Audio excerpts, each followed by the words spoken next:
నమస్తే, welcome to Suman TV. ఒక కుర్రాడు ఆల్కహాల్కి అలవాటు పడ్డాడట. అయితే వాళ్ళ అమ్మ నాన్న ఒకరోజు అతనికి తెలియకుండానే, అంటే రాత్రి ఇంట్లో నిద్రపోతుండగా ఒక రీహాబిలిటేషన్ సెంటర్లో చేర్పించేశారు. తెల్లవారి నిద్ర లేచాక ఆ కుర్రాడికి తను ఎక్కడున్నాడో అర్థం కాలేదు. మధ్యాహ్నం అతన్ని చూడ్డానికి వచ్చిన ఒక వార్డ్ బాయ్ని అడిగాడు, నేను ఎక్కడున్నాను, నన్ను ఎవరు ఇక్కడికి తీసుకొచ్చారని. అప్పుడు వార్డ్ బాయ్ చెప్పాడు, ఇది రీహాబిలిటేషన్ సెంటర్, అంటే డీ అడిక్షన్ సెంటర్. మీ అమ్మ నాన్న తీసుకొచ్చి నిన్ను ఇక్కడ వదిలిపెట్టారు. ఇవాళల్లా నిన్ను కట్టేసే ఉంచుతాము. రేపు కూడా నీ పరిస్థితిని చూసి అప్పుడు రేపు వదలాలో లేదో ఆలోచిస్తామని చెప్పాడు. ఆ కుర్రాడు చాలా కష్టంతో వచ్చింది. అరే, చెప్పి నన్ను తీసుకురావచ్చు కదా, చెప్తే నేనే వచ్చేవాడిని, లేకపోతే రాకపోయేవాడిని. నేను చెప్పేవాడిని, రావాలో వద్దు నేను డిసైడ్ చేసుకునేవాడిని. మా అమ్మ నాన్నకి ఏం హక్కు ఉంది నన్ను ఇక్కడ తీసుకొచ్చి పడేయడానికి అని వాడికి చాలా కోపం వచ్చింది. ఆ రోజంతా వాడికి ఎవ్వరూ మనుషులు కనిపించలేదు. రెండో రోజు అంతే. భోజనం వేళకి భోజనం వచ్చేస్తుంది, కాఫీ వేళకి కాఫీ వచ్చేస్తుంది, సాయంకాలం ఏదో స్నాక్స్ వస్తాయి. ఒంటరిగా ఉన్నాడు. రెండో రోజుకి వాడికి తలనొప్పి, విసుగు, ఇక్కడి నుంచి పారిపోవాలనే భావాలు, రకరకాల ఉద్దేశాలు కలిగినాయి.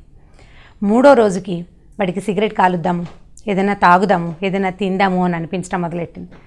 ఏం చేసినా ఆ రూమ్లో నుంచి అతనికి బయటకు వచ్చే అవకాశం వాళ్ళు ఇవ్వలేదు. తలుపేసేసి ఉంది. అప్పుడప్పుడు ఎవరైనా భోజనం తెచ్చిస్తున్నారు, కాఫీ టీ తెచ్చిస్తారు, అంతే. దాంతో 4-5 రోజులు అయ్యేసరికి వాడికి వాళ్ళ అమ్మ నాన్న చాలా ద్వేషం కలిగింది. ఈసారి వీళ్ళని క్షమించకూడదు. ఇంతకుముందు నా సరదాలు చాలా పాడు చేశారు, నన్ను ఎక్కడా హాయిగా ఉండనివ్వలే, అందరు ఫ్రెండ్స్తో కలిసి ఫ్రీగా తిరగనివ్వలేదు, సరదాగా ఉంటుంటే నన్ను తీసుకొచ్చి ఈ జైల్లో పడేశారు. కాబట్టి ఈసారి అమ్మా నాన్న కనపడంగానే చంపేయాలనుకున్నాడు. 2 రోజులు అమ్మా నాన్నని చంపాలి అని అదే ఉద్దేశంలో ఉన్నాడు. ఒక వారం తిరిగేసరికి అతనికి న్యూస్ పేపర్లు ఇవ్వడం మొదలుపెట్టారు చదవటం కోసం.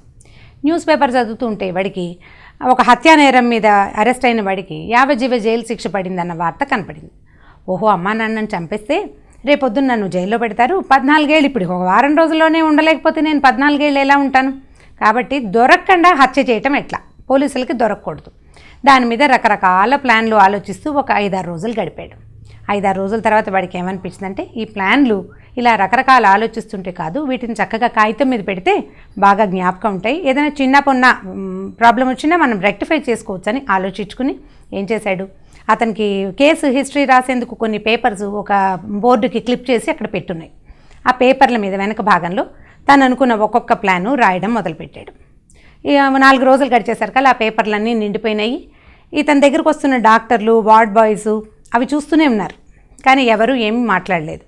ఒక వారం గడిచింది. ఆ కాగితాలు నిండిపోయేసరికల్లా అక్కడికి వచ్చిన డాక్టర్, ఏమో నువ్వేదో చాలా రాసుకుంటున్నావు, నీకేమైనా పుస్తకం కావాలా రాసుకోవడానికి అని అడిగితే, సరే నాకు ఒక బుక్ కావాలండి, నోట్ బుక్, నేను రాసుకుంటానని చెప్పాడు. ఈ సందట్లో వాడికి తాగాలని, సిగరెట్ కాల్చాలన్న ధ్యాస కొద్దిగా తగ్గిపోయింది.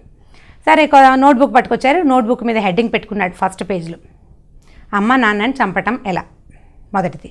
అక్కడి నుంచి 10 పేజీల తర్వాత చంపి కూడా పోలీసులకి దొరకకుండా ఉండటం ఎలా, మళ్ళీ 10 పేజీల తర్వాత అమ్మా నాన్నని చంపేసి పోలీసులకు దొరికినా కూడా శిక్ష తప్పించుకోవటం ఎలా. ఈ మూడిటికి రకరకాల ప్లాన్లు రాయడం మొదలుపెట్టాడు. సరే, ఇంకొక వారం గడిచింది. ఆ వారం తర్వాత ఈ అబ్బాయిని బయటికి వదిలిపెట్టారు. కొంచెం పక్కనే గార్డెన్ ఉంది, గార్డెన్లోకి తిరగడానికి కుర్రాడిని వదిలేశారు. ఆ కుర్రాడు అటు ఇటు తిరుగుతుంటే ఒక చిన్న ఇటుకరాయి లాంటిది వాడి కాలికి తగిలి ముందుకు పడ్డాడు. పడేసరికల్లా ఏమైంది, బొటనవేలకేమో రాయి తగిలి బొటనవేలు గోరు విరిగింది, రక్తం వచ్చింది. ఈ ముందుకు పడి గడ్డం పగిలింది, గడ్డం దగ్గర కూడా బాగా బ్లడ్ వచ్చి బాగా నొప్పి చేసింది. సరే, కింద పడిపోయిన వాడిని హాస్పిటల్ వాళ్ళు, రీహాబిలిటేషన్ సెంటర్ వాళ్ళు లోపలికి తీసుకెళ్లారు. వాడికి ఏదో చిన్న 2 కుట్లేశారు గడ్డానికి, ఈ కాలికి ఒక కట్టు కట్టారు, ఏదో మాత్రేసి పడుకోబెట్టారు.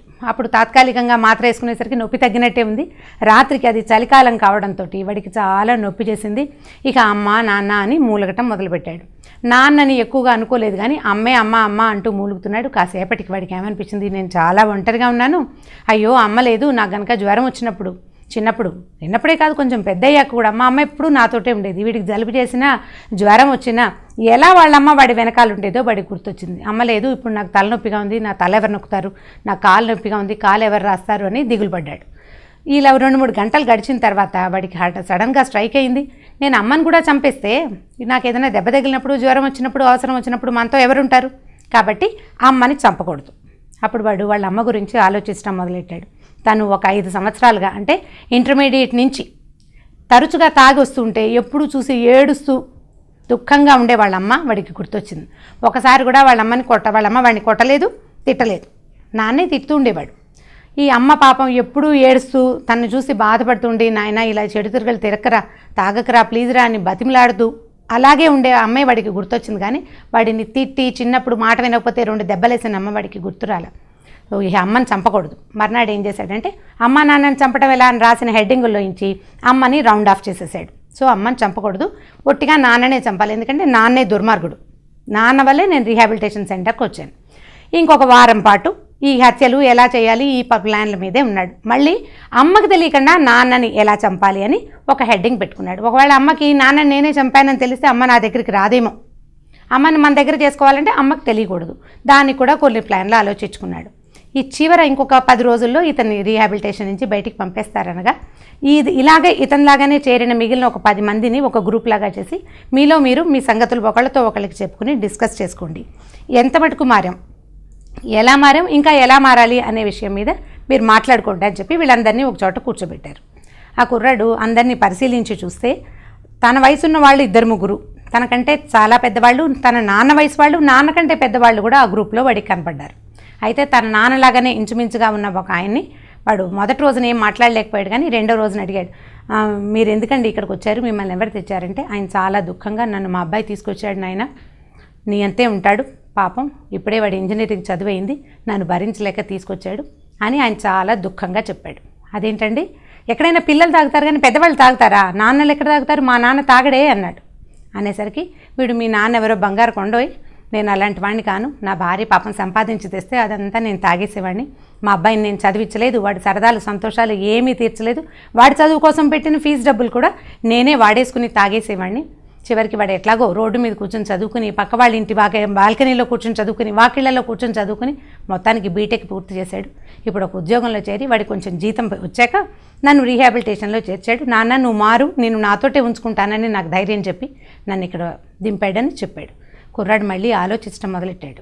ఇదే వయసున్న మా నాన్న ఎందుకు తాగడు, ఎందుకు రోజు ఆఫీస్కి వెళ్తాడు, అన్నీ కొనిపెట్టాడే మనకి, బైక్ కొన్నాడు, ఆయనేమో ఒక పాత పడిపోయిన second hand Activa, old fashioned Activa మీద తిరుగుతూ నాకు మాత్రం బైక్ కొన్నాడు, నన్ను ఇంజనీరింగ్ కాలేజీలో చేర్పించాడు, ప్రతిసారి పండక్కి నాకు 2000 రూపాయల బట్టలు కొని ఆయన 600-700 కుమార్స్లో కనపడే బట్టలు కొనుక్కుంటున్నాడు, ప్రతిసారి మా నాన్న సర్దుకుని నన్ను బాగానే ఎక్కిస్తున్నాడు.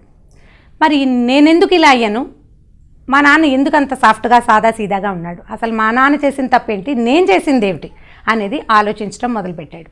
ఒక 2 రోజులు గడిచేసరికల్లా వాళ్ళ నాన్న ఎంత మంచివాడు, తన కోసం ఏమేం చేశాడు, తన చిన్నప్పటి నుంచి ఏ సరదాలు నాన్న వద్దన్నాడని వాడు గుర్తు చేసుకున్నాడో అవన్నీ తను మూర్ఖంగా, తెలివి తక్కువగా, అర్థం లేని ఆలోచనలతోటి అడిగానని, నాన్న తీర్చగలిగిన సరదాలన్నింటినీ తన నాన్న తీర్చాడని వాడు అర్థం చేసుకోగలిగాడు.